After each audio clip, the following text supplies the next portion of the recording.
Well, good afternoon, everybody. I'm Chuck Elkins, Executive Director of the EPA Alumni Association, and glad to have you here on this very interesting topic this afternoon. Our guest today is someone who's in the proverbial hot seat. Now, it's true that all of us who worked at EPA sometimes felt we were sitting in the hot seat. And you know that feeling, everybody's looking at you to be a miracle worker and not mess things up. So our guest, Karl Simon, today is the Director of the Transportation Climate Division in OTAG, the Office of Transportation and Air Quality. So if we don't get all these transportation emissions down by 2050, we will all know who's to blame.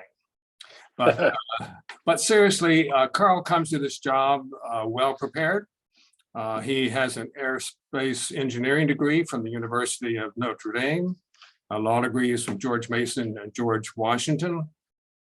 He's had various jobs in OTAG, but now he's the one that we're looking to and wishing him the best success as he works with all the people across the federal government who are working on this with him to get us safely to 2050. So Karl, thanks for being with us today, and take it away. Well, thanks, Chuck, and thanks. Hello, friends, and nice to see a lot of familiar faces on this, and really appreciate the opportunity to share with you all today some of the work we've been doing. And I appreciate Chuck, your introduction. The hot seat is not just pretty warm nowadays, but it's also we're also thinking about how to spend way more money than any of us have ever seen in our careers. So that's another aspect we'll try to touch on here as we walk through. I'm joined by, I think I don't know if Andrea is going to join, but I know Aaron Hula and Brittany McCoy of my staff who have been instrumental in this work that we're going to talk about here in terms of this cross-government approach to, I think, maybe the first of its kind coordinated approach for decarbonizing what is still continued to be, and this is one area where we don't like to be number one, but transportation is still the biggest greenhouse gas source of emissions in the country. So really appropriate for us to focus in on various strategies to get at what we talked about, which is 2050 targets that the Biden administration has put together for basically getting us to as close to zero as we possibly can for transportation. And I think, before we jump in, we have some slides we want to walk through and kind of tell the story here a little bit, and then reserve, I think, a fair amount of time for questions. I will do my best, along with Aaron and Brittany, to answer what we can, and what we can't, we won't, as you all have been in this seat before. I'm sure Jeff Olson is thinking up about a dozen rule-related questions for the rule announcements that are coming out. Probably won't be able to address them, Jeff, but we'll see. But there is a structure here that I think is very exciting, and just I've been doing this job in various aspects for over 30 years, and just it's been really interesting the last couple of years of kind of the more whole of government approach has been really, I think, interspersed kind of at all levels, which has been, I think, gives us a lot of hope for making some really significant near-term progress here. Aaron, I think we're going to show the video first, right, to kind of introduce this and then go into the slides.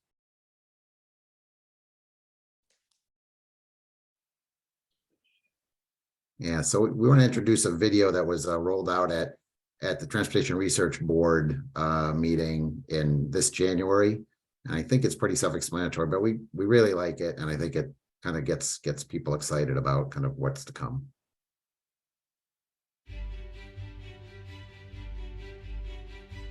Our transportation system has seen tremendous innovation over many decades. These advances connect us, introduce us to new opportunities, and spur economic growth. But that growth hasn't come without consequences, and prosperity has not always been shared equally.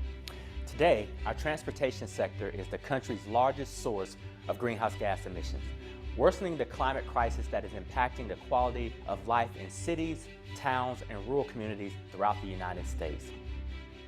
Those harms disproportionately fall on the people in this country who are least equipped to take them on. low-income communities in the shadows of refineries and overpasses. Households that struggle to pay their energy bills, fill up their gas tanks, and put food on the table. But there is a better future ahead. President Biden has a vision for a 21st century transportation system, one that's clean, affordable, and improves access for all Americans. In September, the Secretaries of the Departments of Energy, Transportation, and Housing and Urban Development, and the Administrator of the Environmental Protection Agency signed a historic collaborative agreement to bring the President's vision to life. Today, we're proud to announce the U.S. National Blueprint for Transportation Decarbonization. It's a whole-of-government strategy to achieve net zero emissions across all modes of transportation. This blueprint lays out the actions and the innovations needed for Americans to build a future with affordable, clean vehicles and fuels for cars, trucks, trains, planes, and ships. We have the policy levers and the technology in sight to achieve these goals. Now we have to get after it. The blueprint puts forth strategies for improving access to more efficient modes of transportation, like walking, biking, transit, and rail, all while lowering the cost of electric vehicles and other zero-emission vehicles for all Americans. It details how we can thoughtfully design and deploy transportation infrastructure in ways that position the United States to lead the global clean transportation market and create millions of good-paying jobs for American workers. And these strategies meet people where they live, work, and play. But it will take partnerships across industry, local and state governments, nonprofits, tribal communities, and more to put this blueprint into action. If we work together, we can create a new legacy for the transportation system, one of affordability, Equity. And sustainability. So join us. So join us. so join us. So join us. So join us.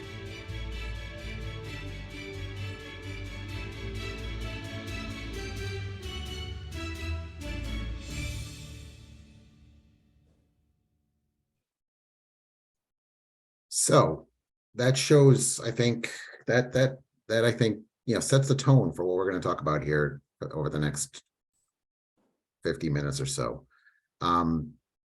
And I think it just goes to show, I think, the coordination and the support from our senior leadership, including folks at the White House, of just, this is kind of an all hands on deck, all things are needed.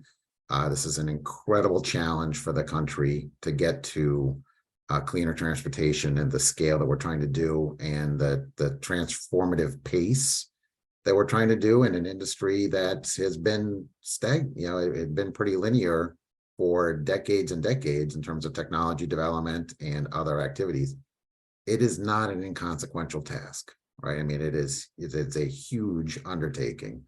But we do think that, I think as you think about it and step back from things, is that we do not need to invent technologies. We don't need to, count on miracles or other things that aren't developed yet. There are a lot of really good activities out there now that, if they scale up, will get us to very near or to our goals.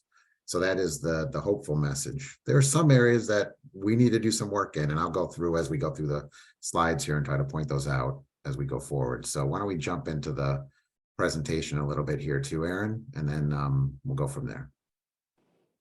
And I think we're doing questions at the end, but I think as Chuck and Karl have said, let's pop them into the chat and we can deal with them as they go along as well. So let's talk about what this is. So the document is on our website. We have it's a fairly, I think, well-written conversation about the various aspects around transportation decarbonization. And as we say, this is a strategy. It is not the answer to every technical question. It is not the here's what our rule agenda is for the next 15 years document. It is meant to be on purpose, high level, and you'll see as we go through the slides here.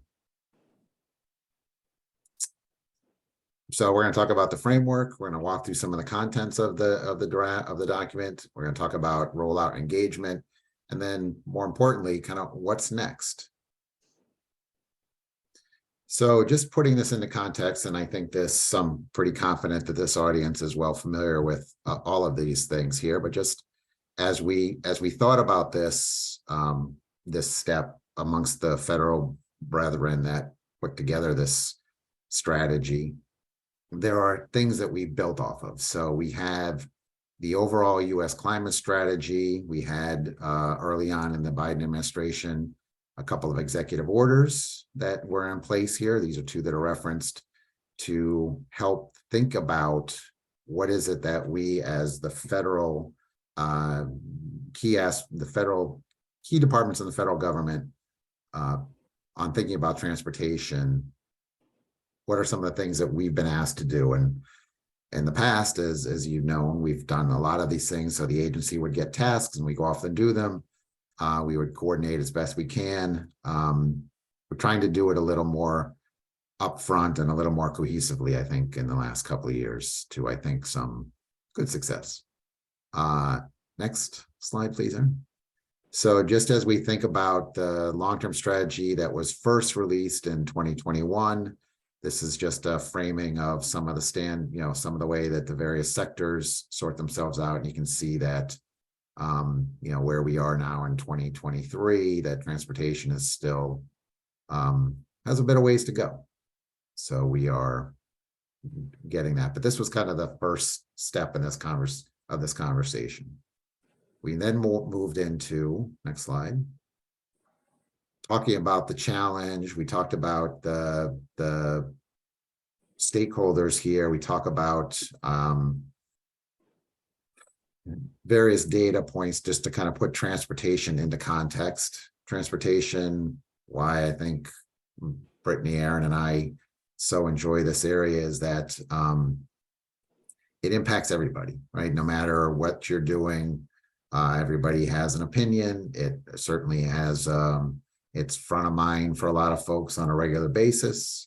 Not that the other things that the agency does and has done over the past aren't as important, but it is something that people think about, mostly, good and bad. Certainly, it's not one way or another.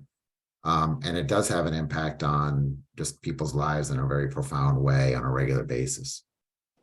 It is the second largest household expenditure still.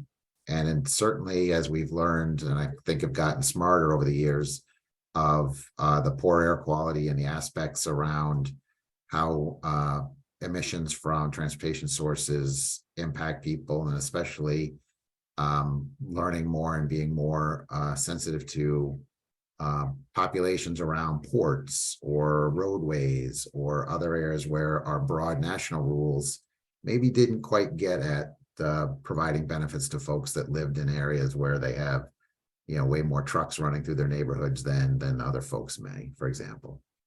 And then when we think about just kind of the overall climate crisis, that if you're not going to basically get to net zero or as close to zero as possible by 2050, it's going to be really hard to meet the overall climate targets that the country has set.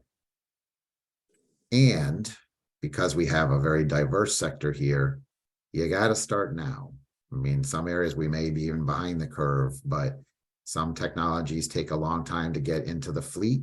For example, there are lots of old tugboats running around the Great Lakes, as an example, and we could go down the list of every major transportation sector and probably identify areas where there are some really old technologies that still work and they're still delivering economic value. So trying to get those technologies turned over through various means is a challenge. Next slide, please. So what the next step we did, again, I don't think we've ever done this, created a memorandum of understanding that, again, is all of this is on our website here. You can see the list here where we've posted it, but it is again, a public announcement from the senior leadership of the organizations involved here. And we were pleased to bring in HUD, because a lot of the transportation challenges we have can also be tied to accessibility and housing and land use as we think about what a transportation system for the 21st century looks like. So that, again, was new to certainly the folks at DOT and DOE and EPA that have been in transportation and the transportation space. And it's been a welcome addition to having our HUD colleagues be part of this conversation as well, too. But the MOU laid out kind of a broad observation of activities where we could coordinate on, as well as putting together some structure for us to report back to our respective management teams. And then it also laid out kind of a step process. And the next step that we laid out was everybody go off, roll up your sleeves, put fingers to keyboards, and develop a blueprint that would then help guide the agencies in our respective conversations for our portfolios that we will be doing under our general authorities, but also collaboratively with our colleagues across the federal government and state governments, private sector, et cetera. Next slide, please. So here we find ourselves in January rolling out the blueprint at TRB. The blueprint lays out a number of overall strategies, talks about the opportunities for each sector, thinks about, and again, I want to emphasize realistic and achievable. I would throw affordable in there as well, too, as the ultimate goal. But these are pathways to decarbonization, various parts of the transportation sector. And then, again, as it is a high-ish level document, sets the stage for action and continuing work. And we'll talk about what that looks like here in a sec. So as we think about what are the goals here, and this gets at some of the breakdown in terms of just the general greenhouse gas emission portfolio, you can see transportation and all its various pieces. You can see where you would spend some time and where our rulemaking activities tomorrow or whenever we're announcing that would be focused on the passenger cars and truck sector. That's because they are the dominant categories in the transportation sector. You can see the breakdown for other parts of, aviation, rail, for example, have maybe less percentage contributions, but a number of them, especially rail, happen in areas where people live, rail yards, around ports, et cetera. So really trying to get at the question of emissions across the sector. You'll note we added in pipelines here too, which is a little unique for the transportation sector. As we talked about it with our DOT and DOE and HUD colleagues, we thought that it was appropriate to work pipelines into this conversation because after trucks, they're moving by weight. I think the stat is that they are the second biggest freight movement, mode after trucks in this country. So really thinking about, and this is mostly work that's going to fall out of DOT, is improving the pipeline structure as well too. We'll have climate benefits that impact the transportation sector. Next slide, please. So some of the guiding principles we have here for thinking about this is don't be shy. We need to be bold here, given the challenge in front of us. An opportunity to be creative, try things that will may not work, but that's okay, right? We need to be on the more move fast and break things area in some aspects here, just given the challenge we have in front of us.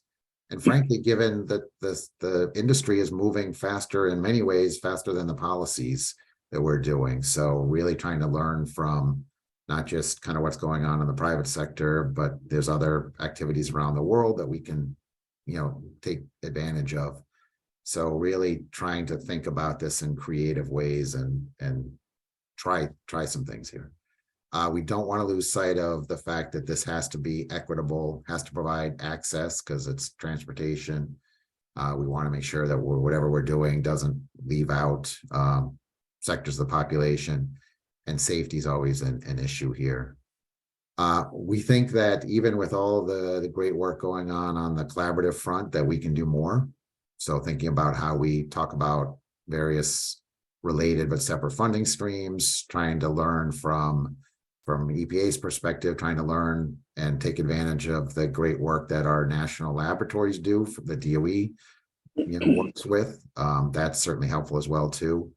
And then something that I'm sure everybody's been able to kind of keep track of, and it's an ongoing conversation, is this is all about U.S. leadership as well too. So thinking about domestic supply chains, creating good paying jobs here in the U.S., and then thinking about energy independence, again, are overlays. So it's simple, right? These are all very five things that all kind of can fit together. Well, no, I mean, these are hard, and each one of them, themselves are incredible challenges, but it really, as we think about this, we want to make sure that we're not just doing one thing without losing sight of how it fits together into the bigger picture. Next slide, please. So strategies to think about this, and if you think about kind of what historically EPA has done that we've done really well at, is thinking about standards, providing good sets of standards that drive technology change or recognize technology change, both on the vehicle side and the fuel side, that set floors, as well as some of the larger ambitious standards as we set over the years. We have been less engaged with the stuff that's on the left, which is the convenient aspect, and kind of in the middle, which is thinking about how people get around. Some of you remember some programs in the past, such as Best Workplace for Commuters, that we tried to do, or a few decades ago, that didn't quite work out. But trying to get people to think about, it's not just this is not just a technology play. For us to be successful to meet the 2050 target, we have to think about how people get around, are there, and how goods get around, right? It's not just about people, it's about freight as well too. But thinking about shifts that move in a direction that are less greenhouse gas intensive, more decarbonization friendly. And then thinking about, again, kind of for electric vehicles, for example, thinking about how does the nation's charging network get developed in ways that help prioritize land use decisions, thinking about how you get some of those infrastructures in place, for example, to help folks take advantage of these new technologies and opportunities, or not, right? As they think about how people get from home to work to school to social events and all that. It really is kind of super exciting, very scary, but in a good way, that the challenge and the opportunities we have in front of us here, I think, with the chance to make a real difference and transform kind of the transportation sector in a way that will benefit all. Next slide, please.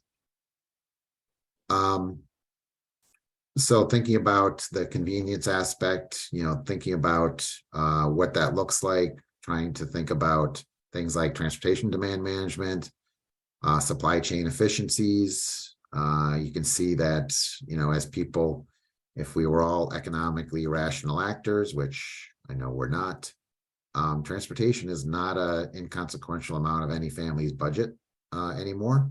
So to the extent that different choices can be made and highlighted that there are costs to those choices, will certainly be beneficial. So that is, another aspect of all this work, is an educational component as well too. But also thinking about kind of where people are, where's the future development going to happen, and where are the things that we want to, revisit, where's the best opportunities for those to revisit prior decisions in terms of assets and building management. Next slide, please.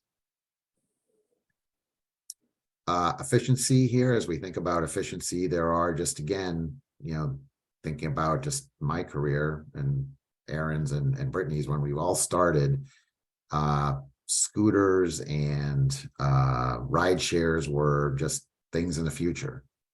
And that's only been, roughly a decade. So what are those other incentives what are those things that meet people where they need to be met, which is serving their interests, but that are better carbon intensive option or carbon focused options for them. For example, shared mobility, thinking about transportation systems. What are those innovative business models and solutions that are out there in terms of trying to just get people and goods moving in different ways, certainly are, I think, things that we see great potential in as we look across the spectrum.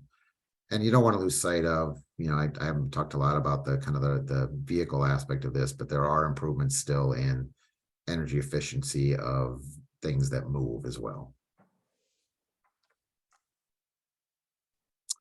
So we did, as I said, this is not the regulatory agenda document, that happens in other areas, but there are some targets and goals that various parts of the 4 departments and the EPA have put together.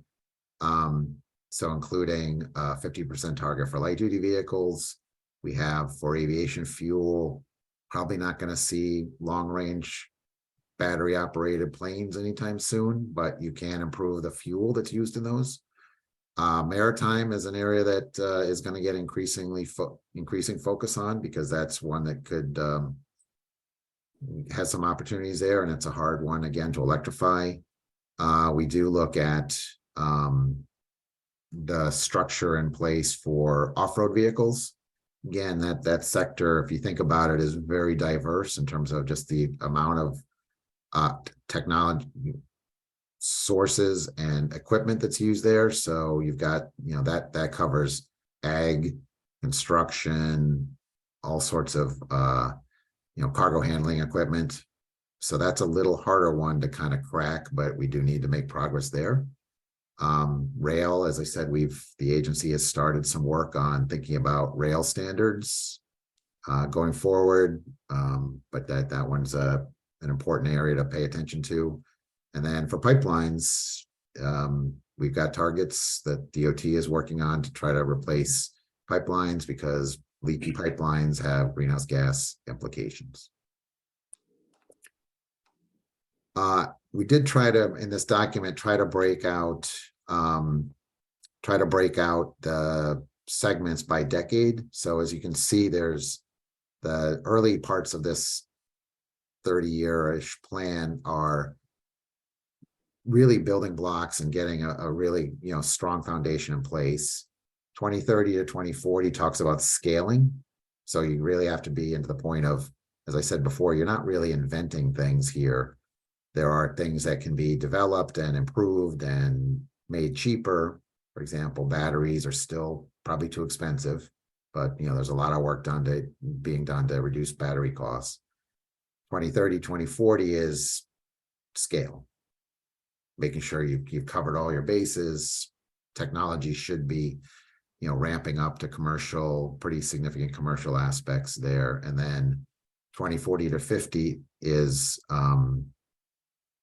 probably expediting that scale, because you still will have some legacy issues at this stage, but really thinking about kind of making sure you've got all the things in place. And if there are areas where we need to pay more attention, then that would be that last decade to really kind of just complete the work that was really undertaken in the prior 2 decades. Next slide, please. So we did kind of the launch rollout. You can see the video on the right, and we did a presentation at TRB to 400 or 500 people that I think was well received. We brought in folks from outside the four government agencies to talk about their views, including folks from other NGO organizations, just to tell us what they thought. This is I should have said this up front, this is a living document. This is not anything we put out for comment. We really wanted to put this out and then use this as a bridge, like we're doing today, to foster conversations. If there are things that people think we should be doing more or less of, then this is the mechanism, or one of the mechanisms, to have that conversation. So we really didn't want to say, here it is, put a nice binder on it. It does look really good, by the way, if folks haven't read it. I encourage it. It was, we were able to take advantage of DOE's more expansive resources to make it really readable and graphically snappy. But it's not just going on the shelf. It's meant to be something that we're going to use as an organizing conversation and document as we think about what we need to be doing over the next X years as we're all working on this challenge. Next slide. So what comes after the blueprint? Because we had a couple of days to bask in our success before we moved on to the next thing.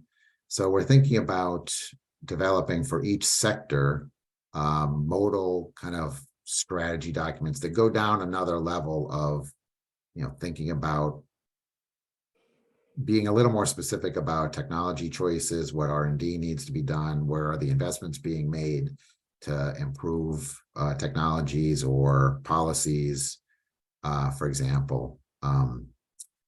We have done one of those already, so it's out if people are interested. It was done for aviation. It was issued in 2021. If you Google Aviation Climate Action Plan, you can see that that was developed. It's mostly an FAA. It'll come out, I think, under FAA's purview, but it was EPA, DOE, and other parts of DOT had read in and editing into that. So that's probably a good model as we think about doing that for maritime and rail and cars and trucks going forward.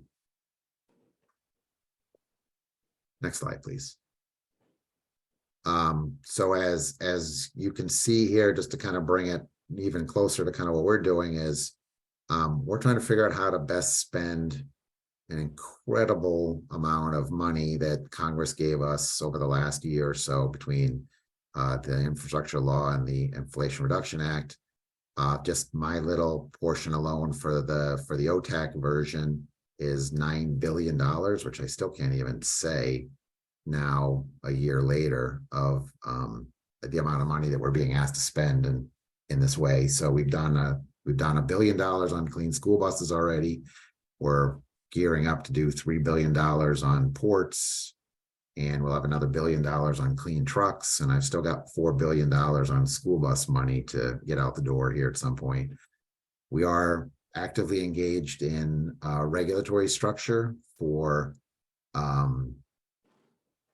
light duty and heavy duty. And like I said, should be seeing something very, very shortly on a proposal that again is on a pretty fast schedule for going to final.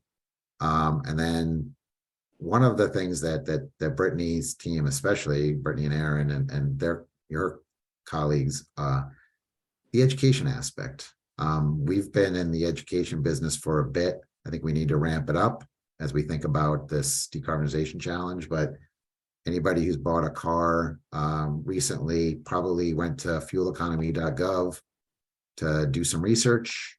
We jointly manage that program with DOE. I think that has morphed into, between that and our green vehicle guide, morphed into a really good resource for just educating people on electric vehicles generally. And we can do more of that. And then I would be remiss if we didn't put in a plug for the Automotive Trends Report, which we've been doing, I think, every year, but maybe one since 1975, that just really keeps track of and is a really great resource for kind of just the technology changes over the years in the vehicle and the personal vehicle space. Next slide. I think that's it.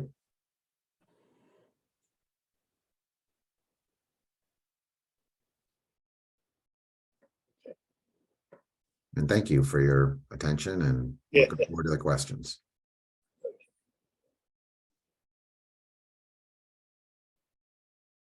How you doing, Carl? This is Carl Edlund, another Carl with a C. We've had several questions that came up in the chat room that you might want to respond to. One of them was, what is there a role for the Department of Defense in this? Are they in sync with the domestic targets, or is that something for the future? When we were developing it, that's a great question. When we were developing it, we tried to, so it's not just DOD, it's Interior. There's other folks across the spectrum. We've Yeah. tried to, and I think through the White House interagency conversations, keep people in the loop.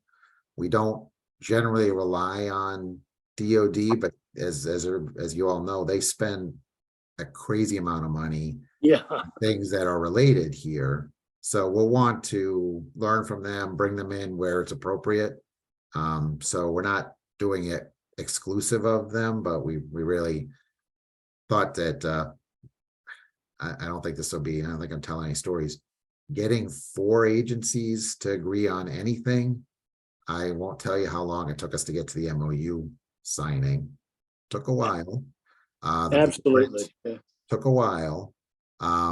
We thought that those 4 were as the kind of the key public facing agencies for the public, right? The DoD has an important role, Interior will have an important role, but we really thought that this was the group to kind of really focus in on the things that we identified in the blueprint as a strategy. Excellent. Excellent.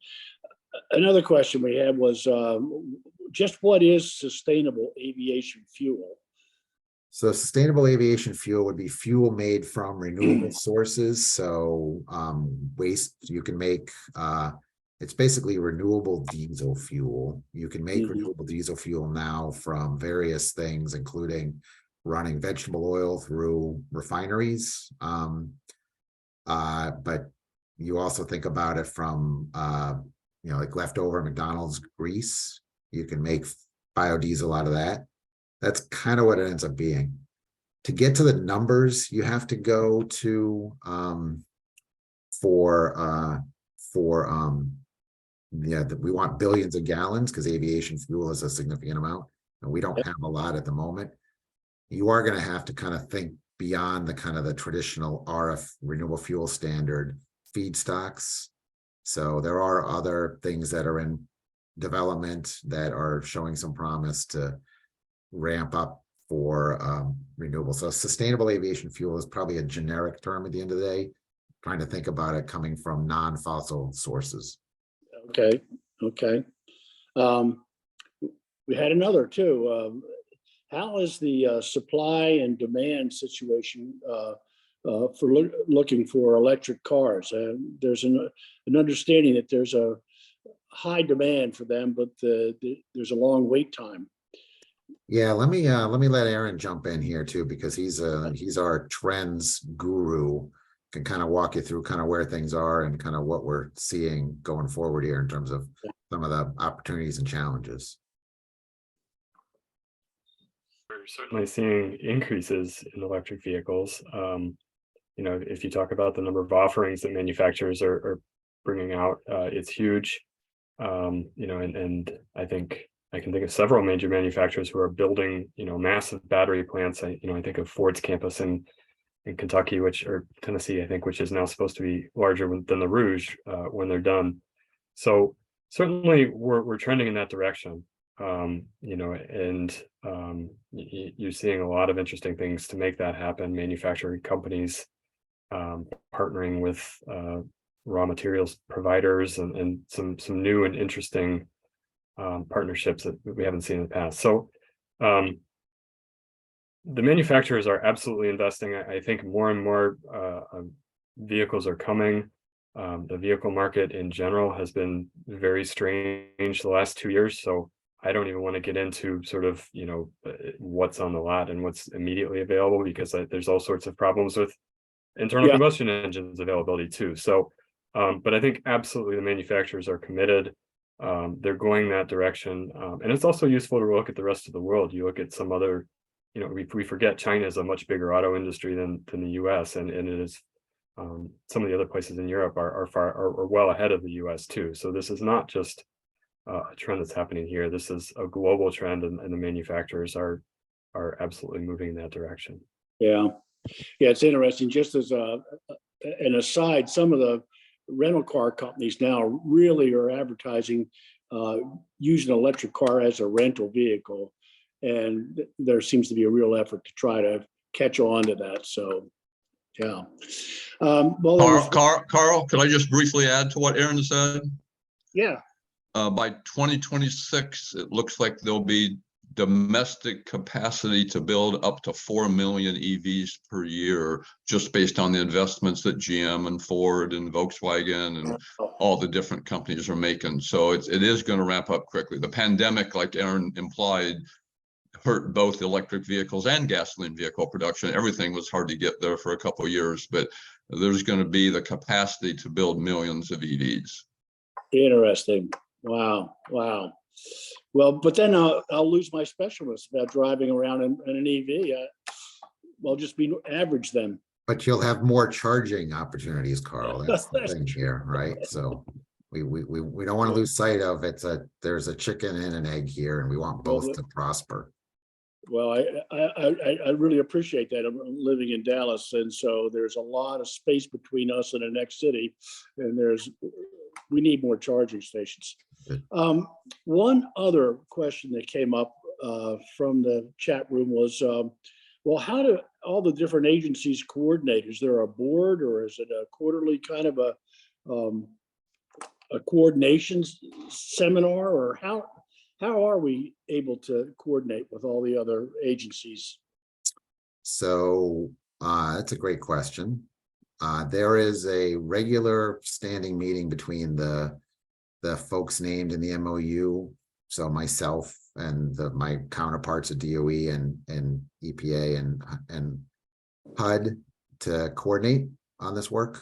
We would meet, I don't know, every couple of weeks, ideally. Oh, okay, that frequency, yeah. Aaron, I think, has daily meetings with Aaron and Andrea and Brittany in some combination.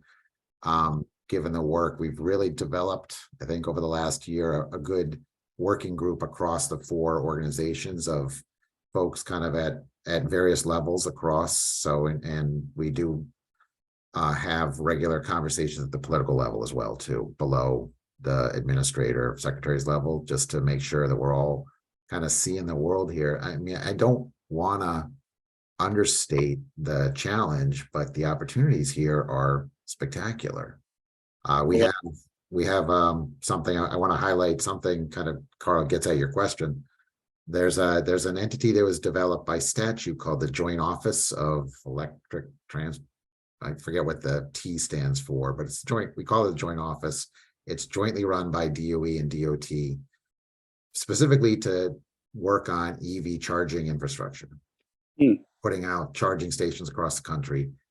We are also using them to be our technical support function for the school bus program. So if you're a school district, and you have questions about how to talk to your utility about putting chargers in at your school, call the Joint Office, because what we want to do is have one question and answer place for the federal government. So we're not asking stakeholders that are doing this challenge that we're asking people to do to go forum shop or get different answers. So we're really trying to think about this holistically of who's doing what, how can we take advantage of each of ours levels of expertise and structure that we have under statute or resources. So we're going to fund a lot of vehicles, because that's the money we got. The $9 billion means getting technology on the road. Yeah. DOT may do more R&D type stuff along with DOE, they also may focus more on infrastructure. So really trying to think about this funding and also the private sector money, right? There's a lot of private sector money out there as well. How do we send the appropriate signals so that people are investing in this transportation transformation that we're all trying to implement? I just had another one pop up just while we're talking, Carl, but who's responsible for getting the message out to the public? And I mean, this involves not just the average citizen on the street, but school boards and cities. And I mean, this is really amazing. You know? Well, I'll let me tell a little story on the school bus program, just as an example. So we did last year, and I think it gets to your question, because we're just multiplying this across the agency. When we rolled out our school bus, our first funding opportunity in May, Vice President and the administrator announced it in some nice little school right near me in Virginia. But we got to that point because we had all of the regions had teams that were out doing that engagement. The RAs, each RA was told to, we put targets out there. When we rolled the program out, follow on, build awareness. Yeah. We asked for, and we weren't sure we were going to get applications for $500 million worth of electric school buses for, asking people to kind of try it. We got $4 billion worth of applications. So that came from a lot of the work that my team did, but more importantly, all the regions just amplified this, and at least a couple of districts called every school district that was on our priority list across their region. So they made 200 phone calls. So, the program really kind of just really proud of the work that the agency's done, stepping up to just get that word out, because it has to be, we did a dozen webinars if we did one, just to kind of keep repeating the message. And it's just repetition and asking people to do work. We've had WRI has created a whole set of structure under some money they got from Amazon to do this work. So really, I think it just illustrates this challenge we have. It has to be, I'll give you all some assignments too, I'm sure, of just getting everybody to kind of do a little bit of what they can, because everybody can do something here. It affects everybody. Absolutely. So, well,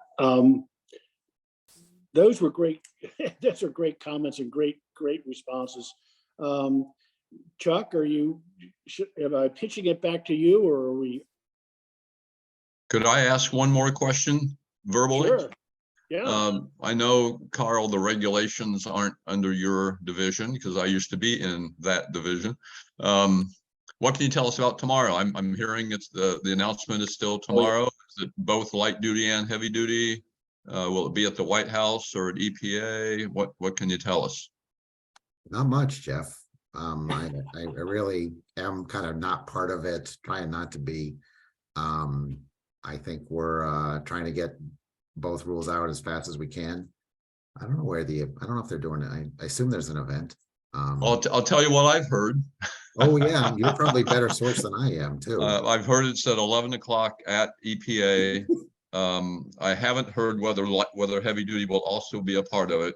But for people that have not been following the articles in the Times and the Post and other places, these are greenhouse gas standards and NOx and particulate standards for light duty vehicles out to 2032.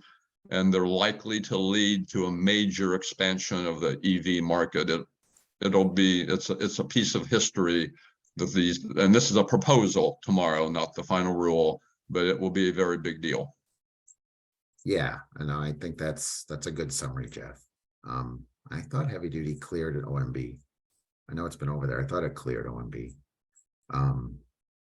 So yeah, it is an interesting time in our regulatory history here as well. As we're really pushing the envelope here in terms of technology availability in this space.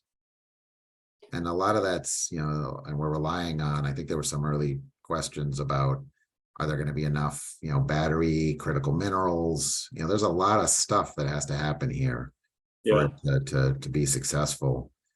Infrastructure being one of them, where EPA is not going to mandate charging station locations, but we are relying heavily on the work that people are doing, including DOT and DOE, on putting charging stations in across the country. And we know there's a bunch of work going on in the private sector as well that will help undo that. So it's a bit of a balancing act, right? There's a lot of things that will have to happen and happen right for us to meet our goals at the end of the day. But it's an awful lot of people moving in that direction, which is encouraging. Yeah. It's really an uplifting message. I think we're doing something here where we haven't been able for years to move. So this is really something. So yeah. Karl, one, and Karl, two, a question. Dave Ulrich here. I'm wondering about rail transportation, both freight and passenger. Mm-hmm. Is Amtrak on board with, and I'm assuming going to more, electric locomotives, and then what about the freight rail industry? They're probably a little bit more under a microscope these days after the Ohio disaster. But what can you tell us about rail, both passenger and freight? Yeah, passenger is not as bad, or it's a little different profile in that you have a lot of electric in that kind of Amtrak, but not only Amtrak, but think about the rail around Chicago or DC or Boston or any of the cities. A lot of the kind of the personal stuff is electric already. So they've got a good head start. The class 1 railroads, so the main ones that move goods around the country, probably a different story. Right there, they are, any of you that have worked with them in the past know that they are sometimes a little more resistant to change, shall we say. They also have, I think, because of various economic decisions they've made over the years, there are tens of thousands of locomotives sitting idle. So as we think about kind of what the opportunities are, you're not going to transform that fleet immediately with a set of standards just on that alone, because they don't have to buy anything for a while if they don't want to. So really trying to think about, and this is where the blueprint comes in handy.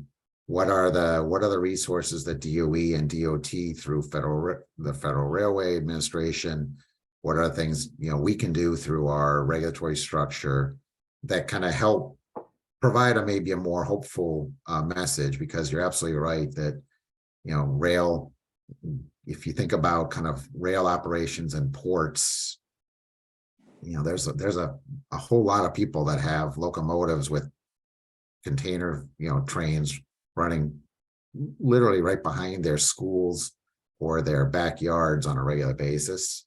Yeah. As this one probably is more of a EJ disadvantaged community aspect that we want to really pay attention to. Karl, this is Chuck. Some of us here in DC have been engaged in the debate about what to do about charging stations. The DDOT, Department of Transportation, and the district government is spending the federal money, I think, as they're supposed to, on charging stations along interstate highways. Of course, DC doesn't have very many, so that means not very many charging stations. Yeah. And so the debate has been twofold. Should the city go on and pay for a lot of charging stations around the city? And secondly, what kind of charging stations should they be? I mean, there's some of us who feel that unless you put in the really fast charging stations, that you end up with charging stations that people can park and go into the grocery store, and then they have enough power to drive back home. But there's not, they don't get a whole lot of benefit out of sitting there unless they're going to sit there all night. So I'm not asking you to get engaged in the DC debate, but what is the approach that EPA and DDOT and the Department of Transportation are promoting with regard to initiatives by others, not just the federal money, for charging stations? Yeah, that's a great question. And I'm going to kind of answer it in a couple of different pieces. So it's kind of, as we think about this transformative nature, and I appreciate Karl bringing up the rental car example, because I did that last week. It was great. Yep. It worked out great. And actually the car was cheaper than a comparable gas vehicle. So even economically beneficial. I did have to charge twice though on a 3-day trip. So c'est la vie. It's going to be a little different as we think about our relationship with the car, because most of us, not all, but most of us drive till the light pops on or gets close to the end, and then you go find a gas station. You don't think twice about it. For electric vehicles, you may not do that, right? You may do that top off charging a little more frequency. So you make the level 1 or level 2 things a little more accessible, and not necessarily go to the fast charge ones where or the superchargers, in Tesla's example, that you can jam a bunch of electrons in a car in a half an hour. Those will be out there, and those will have a space.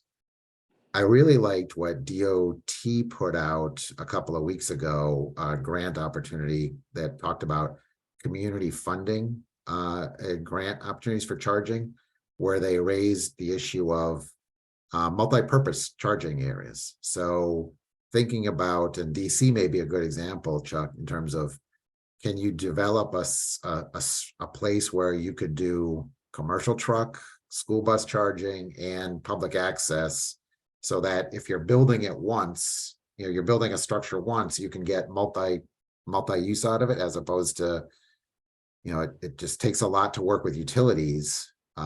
So if you're doing something for a truck depot and something for a school bus, parking area a block away, and then you still have to do a commercial or a public charging for people driving, up and down New York Avenue, for example. Can you repurpose that? So it really, I think, opens up the space to be creative here. And I would encourage that for folks, is that it's not going to just be go as fast as you can everywhere, because some of those things won't make sense. Yeah. Okay. Okay, so are there any more questions? Otherwise, we have on schedule here, we would break up into some discussion groups. But before we get there, I want to make sure we had the questions. Otherwise, we want to thank you, Karl. Oh, thank you. Well, thank you all, and thank you for the work you do, and thank you for the work you're going to do in promoting this decarbonization challenge that we're now on. Absolutely.